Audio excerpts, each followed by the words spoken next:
Hello, and welcome to Cocktails with a Twist of History, your digital destination for all things cocktails. This is going to be a double episode about the cobbler and the mint julep. That means that the YouTube and Spotify versions will have 2 parts, and the Instagram will have 4. Both the cobbler and the mint julep cocktails are from the early 1800s, and possibly the first to be shaken and the first to use a straw. Also, they both need to have crushed or shaved ice.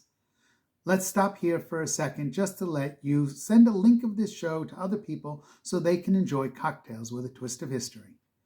The cobbler was already popular in the 1830s, and it was the first that was made with sherry. Sherry was a fortified wine produced by the Spanish, where the wine was oxidized to produce a nutty, savory flavor. This is different than vermouth, which has herbs, spices, and botanicals. The later cobblers were made with whiskey, either bourbon or rye. The basic cobbler starts with a sliced, usually orange, then spirits and sugar, shaken and poured over shaved ice. Jerry Thomas contrasts the cobbler and the julep. This is in the 1862 book called The Bartender's Guide.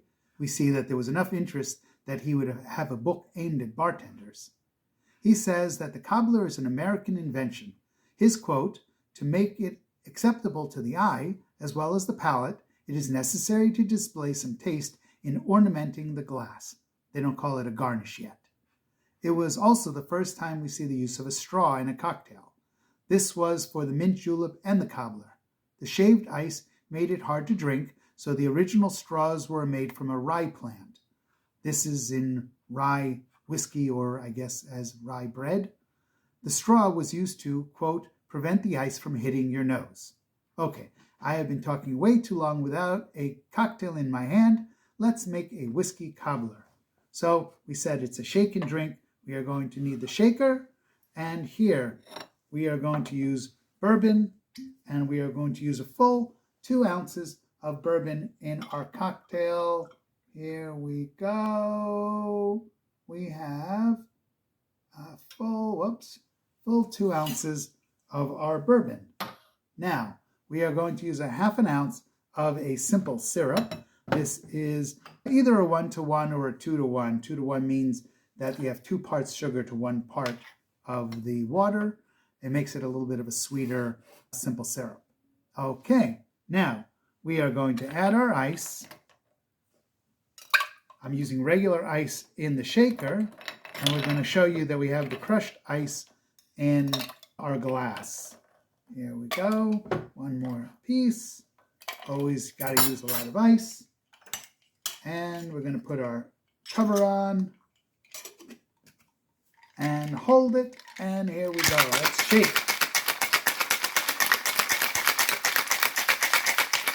Now, I'm going to put it in an old-fashioned glass. It is often done in a silver glass like this, or a copper glass sometimes. In order to make the crushed ice, I actually used a Lewis bag. A Lewis bag is a canvas bag specially used for crushing ice. You put the ice cubes in here and you bang it until it's crushed. Here we go. Now, we are going to pour it into our glass with the crushed ice. And as we said, it usually has some kind of berries. I have cherries, so I'm going to use those. And here we go. Let's try. Cheers. Ooh, very, very nice. The crushed ice is definitely getting in the way. So, like we said, you got to have a straw for this. Makes a big difference. Yes, definitely makes a big difference. Charles Dickens talks about using a reed to drink his sherry cobbler. This was in 1843, and the book was called The Life and Adventures of Martin Chuzzlewit. The more modern straw was created in 1888 by Marvin Chester Stone, who patented the paper straw. He said that the straw from rye used to disintegrate in his mint julep. The newspaper called the Illustrated London News in 1845 said that the ice was shipped from the lakes in Massachusetts to be used to make, quote, juleps, cobblers, and other famous American beverages of celebrities. Interesting.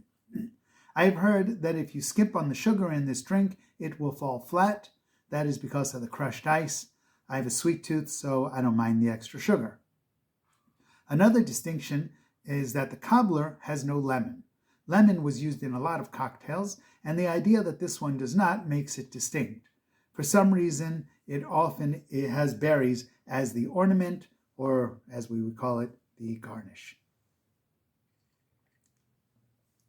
As always, if you know other parts of the story, we want to know it. You can put it in the comments, you can send it to us by email, or you can tell it to the bottle, we want to know. Also, please make sure to like, subscribe, follow, and to send a link of the show to somebody else so they can enjoy cocktails with a twist of history. Thank you.